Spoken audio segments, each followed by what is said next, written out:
Assalamualaikum warahmatullahi wabarakatuh dan salam sejahtera. Terima kasih dan Tuan Ketua kerana memberi peluang kepada saya untuk sama-sama membahaskan titah ucapan Tuan Yang di-Pertuan Agong semasa merasmikan pembukaan mesyuarat penggal kedua Parlimen yang ke-13. Tuan Yang di-Pertua, saya juga mewakili suara rakyat Rantau Panjang dan juga suara muslimat seluruh negara bersama menyatakan rasa kesedihan dan kedukaan di atas kehilangan MH370.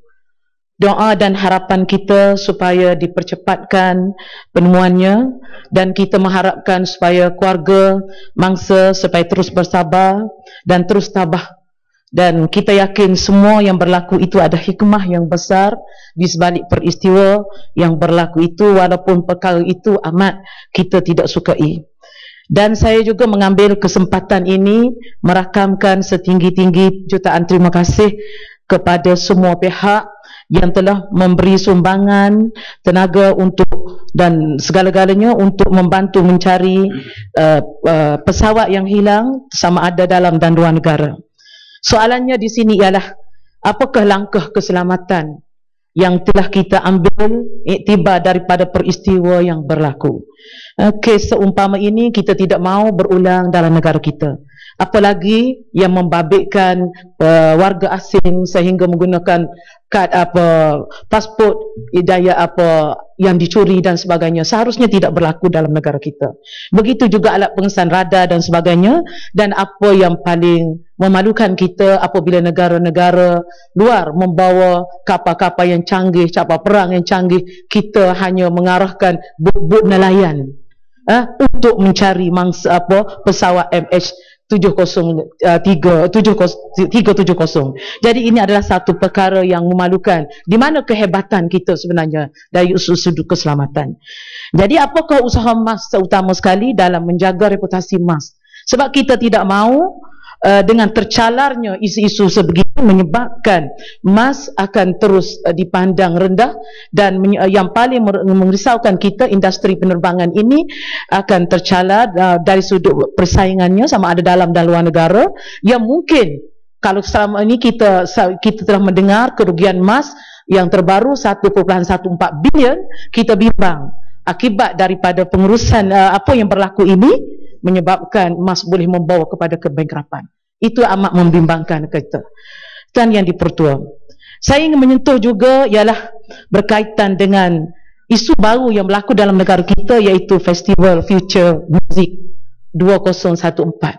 Dalam keadaan negara kita bersedih dan kita mengerah rakyat bermunajat, bersolat hajat untuk memohon doa kepada Allah, kita sungguh sedih di saat rakyat bersedih dengan kehilangan MH370, tiba-tiba ada penganjur program maksiat dalam negara kita yang mana telah menganjur konsert yang begitu yang kita tahu yang konsert yang boleh menjatuhkan maruah dan akhlak anak muda yang sehingga menyebabkan 5 kematian. Yang paling menyedihkan kita melibatkan anak-anak muda orang Melayu. Jadi saya ingin tanya di sini, siapakah yang meluluskan konsert ini? Sebab kita dimaklumkan konsert ini dibuat kerana mempromosi Malaysia sebagai hub muzik antarabangsa supaya Malaysia menjadi salah satu destinasi pelancongan, terutama daripada pelancong-pelancong Eropah, yang mana penonton dan konsert ini melibatkan 3 negara, Malaysia, Singapura dan Indonesia. Jadi saya ingin tahu, apakah ini program yang dianjur dengan kelulusan Kementerian Pelancongan? Dan sejauh mana pemantauan dibuat? Apa yang kita dapati bukan sahaja muzik yang dihidangkan kepada remaja ini, malah ada package arak, dadah dan seks. Ini adalah satu perkara yang sangat memalukan dan mengundang bala daripada Allah. Macam mana Allah nak terima doa? Kita kena ingat, suatu doa terhalang apabila maksiat berlaku. Bukan sahaja maksiat berlaku di kalangan rakyat, maksiat berlaku di kalangan pemimpin, boleh juga menyebabkan doa kita tidak dimustajab oleh Allah Subhanahu Wa Taala. Jadi saya harap kerajaan bertanggungjawab. Apalagi yang menyebabkan kehilangan nyawa. Bukan sahaja kehilangan runtuhnya agama, bukan sahaja runtuhnya nilai akhlak dan moral, hilang nyawa, mati. Jadi, apakah kerajaan melihat saja perkara ini? Dan saya mendapat makluman, ada lagi penganjuran yang akan dibuat tak serik lagi. Pada 19 hari bulan April 2014 akan ada lagi satu konsert baru, Live in Colour, yang akan dibuat di Sepang International. Ya, proporsional ada bangun. Jelasan, Datuk Yang Betul, jelasan Yang Berhormat Datuk Panjang. Setuju tak Yang Berhormat Datuk Panjang bahawa dia berlaku kontradik ini, kerajaan ni, bila dia kempen nak suruh pelancong main, nak suruh orang luar datang ke negara kita ni, dia pergi ke luar negara menunjukkan kebudayaan, kesenian negara kita daripada pelbagai etnik dalam negara kita ni. Itu satu benda yang sangat baiklah. Dia mengangkat budaya dan seni negara kita itu untuk diperkenalkan kepada masyarakat antarabangsa. Tiba-tiba bila mari dalam negara kita, kita bawa pula budaya luar, budaya liar dalam negara kita. Jadi berlaku satu kontradik. Sedangkan benda-benda tersebut bukan untuk menjadi satu daya tarikan pelancong untuk nak datang nak tengok di negara dia pun dia boleh tengok. Dia nak tengok seperti mana yang kita bagi tahu pada dia bahawa di negara kita ni, ini budaya, ini seni, ini alam sekitar kita yang indah, yang cantik dan sebagainya. Jadi bertentangan budaya seni. Boleh saya mencelah? Ya, kapal. Sikit je, boleh. Lagi laluan. Sikit je, 1 minit. Sikit pendek. Terima kasih Yang Berhormat, terima kasih Datuk Pengerusi Yang di-Pertuan. Persoalan saya adalah negara kita adalah negara Islam. Dalam masa seminggu saya mendapati 2 perkara yang menghina agama Islam. Satu adalah dengan membawa ahli sihir yang sebenarnya khurafat, dan kedua pula kena mengena dengan pesta muzik yang bertentangan dengan agama Islam. Bila kita nampak ahli-ahli UMNO, Barisan Nasional war-warkan tentang konsep agama Islam, prinsip agama Islam, tetapi dalam masa seminggu terdapat penghinaan terhadap agama Islam. Apa pandangan dan penjelasan daripada Yang Berhormat? Terima kasih. Ya, terima kasih Yang Berhormat Pokosna, dan terima kasih Yang Berhormat daripada Kapar. Inilah realiti yang berlaku dalam negara kita. Sebab itulah kita sentiasa menegur dan kita sentiasa memberi pandangan-pandangan. Malah pandangan kita dianggap negatif, dianggap taksub dan sebagainya. Tetapi ini yang berlaku. Apa artinya kita mendakwa? Kita nak kepada kebaikan, kita nak kepada sebuah negara yang baik, rakyat yang berakhlak, yang tinggi budi pekertinya. Tetapi kita membiarkan perkara-perkara maksiat, perkara-perkara khurafat terus berlaku dalam negara. Amat memalukan. Saya setuju dengan pandangan Pokok Sena, dan saya setuju ke pandangan Kapal. Apalagi memalukan, kita bomoh satu Malaysia ni. Saya dapat makluman daripada anak-anak kita yang belajar di luar negara, terutama di Timur Tengah. Mereka mendapat penghinaan daripada rakan-rakan mereka, daripada sahabat-sahabat mereka, di mana mereka dihina kerana kononnya Malaysia mengamalkan tahyul dalam pencarian MH370. Soalnya sekarang, siapa yang membenarkan mereka melaksanakan perkara tahyul di tempat awam yang terbuka? Apabila ada majlis solat hajat yang dianjurkan oleh ulama atau pemuda kita, disiasat. Boleh tak saya menjelaskan? Apabila menganjurkan program tahyul, tidak diambil tindakan dengan segera. Jadi saya harap perkara ini diberi perhatian oleh kerajaan. Boleh tak saya menjelaskan, Rantau Panjang? Minta maaf. Terbagi laluan. Saya nak tanya Rantau Panjang ni, ada bukti ke kerajaan Barisan Nasional yang tak bohong? Saya ingin menyentuh soal yang seterusnya ialah Rantau Panjang. Saya mengharap, saya minta maaf, masa soalan satu je. Ya, saya mengharapkan ialah supaya kerajaan memantau, terutama konsep yang akan diadakan juga pada 19 April ini, pada supaya tidak dilaksanakan, dan kita tak mahu negara kita terus mengundang bala daripada Allah. Apabila maksiat diperlaku, bukan saja kena kepada orang yang bukan maksiat, tetapi semua akan menerima. Saya jangan berkaitan dengan royalti. Rantau Panjang dalam perbahasan.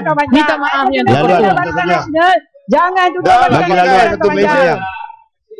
Kepada yang berhormat daripada Rantau Panjang ni, isu bomo ni pakat jadi meriah. Pakat jadi meriah. Dah isu dia ni jelas. Kena dia sangkut jadi tebusan. Yang berhormat setuju dengan saya bahawa tapi nilai tak ada. Isu ini jelas. Bahawa sendiri yang buat pengakuan di kalangan pemimpin Barisan Nasional, ramai antara mereka yang menjadi khalifah pengikut, kawan, rapat dengan dia. Itu cerita lain. Pengakuan. Bila semalam dinafikan oleh Menteri Dalam Negeri dia tak kena bomo, pasal penjelasan itu lain. gambar dia terima Yang Menteri kan ini tajuk lain Menteri kan yang rantau panjang. Ini tajuk lain. Ini tajuk lain. Kalau Abbas jadi seorang lagi banyak. Yang Abbas jadi seorang lagi banyak. Jangan dia kata Abbas jadi seorang lagi besar. Jangan tidak kami setuju.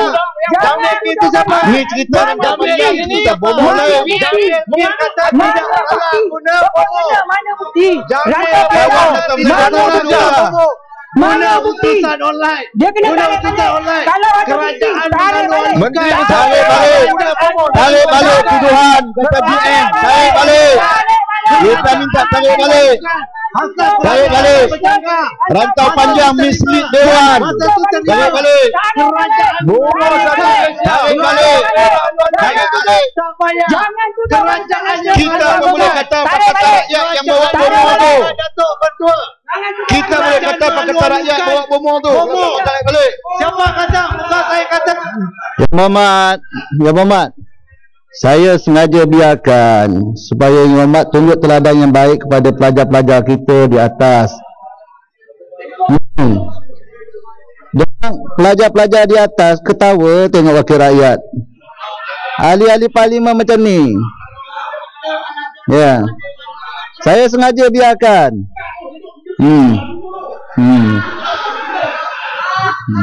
Tuan Yang Sila di-Pertua, rantau panjang, sila. saya nak meneruskan ucapan.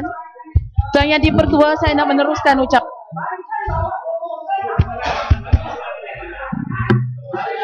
Kita nak tahu bukti dia. Tua. Kalau ada Tuan Yang kalau tak ada di-Pertua, saya tarik nak balik. meneruskan ucapan. Kalau tak ada tarik balik. Kalau tidak saya pun kata Pakatan Rakyat yang bawa bomo tu. Saya kira tokoh semua sudah jawab. Berkaitan dengan hak royalti rakyat Kelantan. Kita melihat di antara hak yang tidak ditunaikan oleh kerajaan. UMNO dengan bomba macam ni lah. Tempat siap. Saya ingin menyentuh Tuan Yang di-Pertua. Apabila Siapa punya bomo? hak kezaliman berlaku, apabila maksiat Jangan sampai nak politikkan isu bomo maka pula. kita akan lihat Pokok senang bagaimana siapa Allah akan punya turunkan bomo. bala. Satu-satu berlaku dalam negara kita.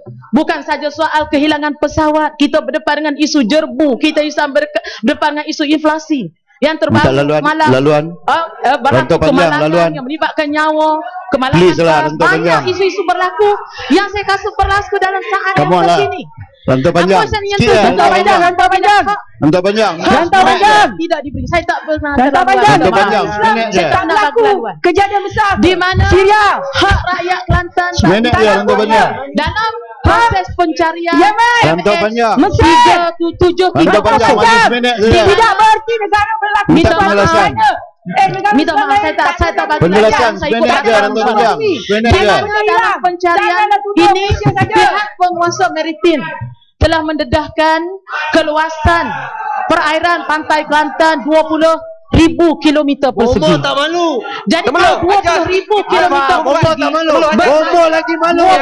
Kalau para bomo lagi malu. yang sedang beroperasi sekarang berada dalam perairan Kelantan.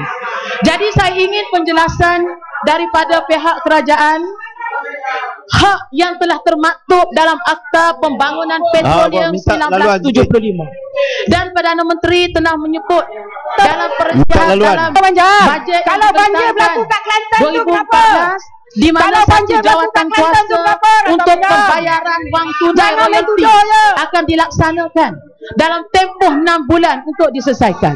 Sekarang ini hak bayaran royalti di manakah kelulusan, kedudukan, keputusan hasil daripada jawatan kuasa yang dibentuk oleh pihak kerajaan. Dan sekarang sudah mencah lebih daripada 18 bulan. Kalau cakap tidak Jadi betul, saya ingin bahas tidak betul, supaya kasih saya berhenti ingin sajalah. menyebutkan supaya pihak kerajaan mengambil berat dalam isu ini dan kita tidak mahu rakyat terus ditipu. Rakyat terus ditipu. Kita tak mahu rakyat terus ditipu dengan mengatakan bahawa perairan Kelantan hanya hak dalam 3 batu natika, sedangkan jelas penguat kuasa Marintim menjelaskan keluasan lautan perairan Kelantan 20,000 km persegi. Jadi menjadi hak dan tanggungjawab kerajaan memberi royalti 5% kepada negeri Kelantan sebagaimana termaktub dalam Akta Pembangunan Petroleum 1975. Jadi sekiranya hak rakyat disekat, hak rakyat miskin disekat, maksiat berluasa, tunggulah bala. Bukan saja MH370 akan jatuh, kerajaan Barisan Nasional akan jatuh.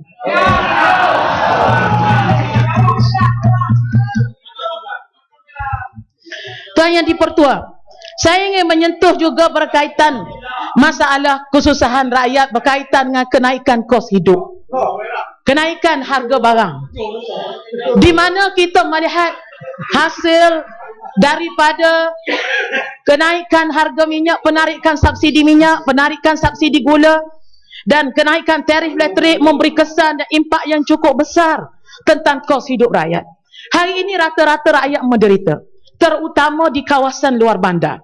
Apalagi dengan kos harga getah yang semakin rendah, terutama bagi pekebun-pekebun kecil. Bayangkan pekebun-pekebun kecil di kampung, harga getah segerap hanya lebih kurang RM2.50 saja sekilo. Sekilo gula RM2.80. Maknanya dengan ekonomi yang ada sekarang, sekilo getah yang dijual oleh pekebun kecil kampung tak mampu nak beli sekilo gula.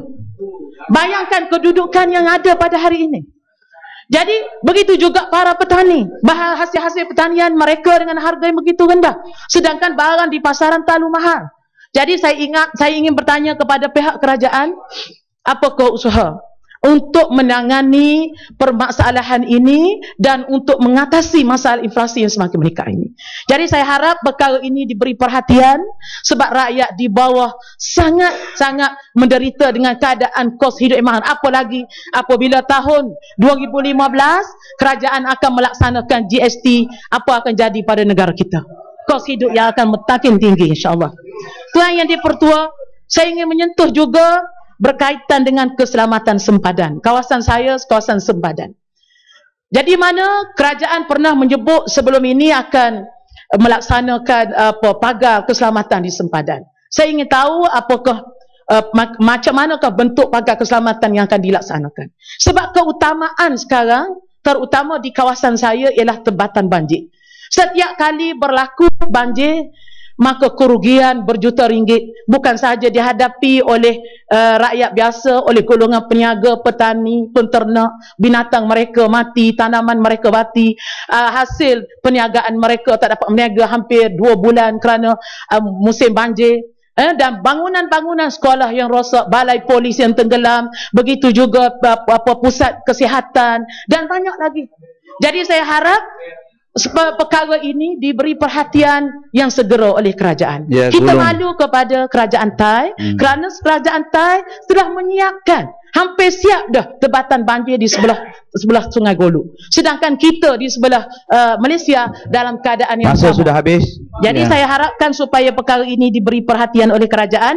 Akhirnya Tuan Yang di-Pertua, saya ingin menyentuh berkaitan dengan isu insiden yang berlaku pada pasangan suami isteri dalam isu yang berkaitan dengan negara Sweden yang berlaku sebelum ini. Dan saya ingin tahu sejauh mana kerajaan memberi maklumat, penerangan kepada pegawai-pegawai kita yang akan bertugas di luar negara mengenai sensitiviti sebuah negara, undang-undang dan peraturan sebuah negara. Sebab kita tak mahu insiden berlaku seumpama ini berulang, melibatkan rakyat dan pegawai daripada negara kita. Jadi perkara ini supaya diberi perhatian yang sewajarnya oleh pihak kerajaan. Jadi terima kasih Tuan Yang di-Pertua. Ya. Pasir Gudang.